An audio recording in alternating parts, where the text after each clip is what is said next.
तो भाई साथ से ये डीसी मोटर है, इसका ड्रॉप टेस्ट करेंगे। चलिए शुरू करते हैं वीडियो को। ये डीसी मोटर है, इसका ड्रॉप टेस्ट शुरू करते हैं हम। पहले से यहाँ से फेंकते हैं, उसके बाद कहीं और से,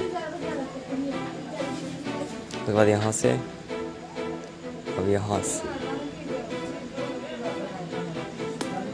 देखते हैं क्या होता है।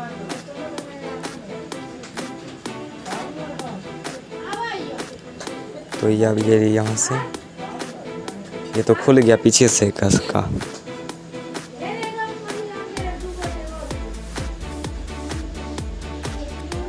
ये देख सकते हैं पूरा खुल चुका है।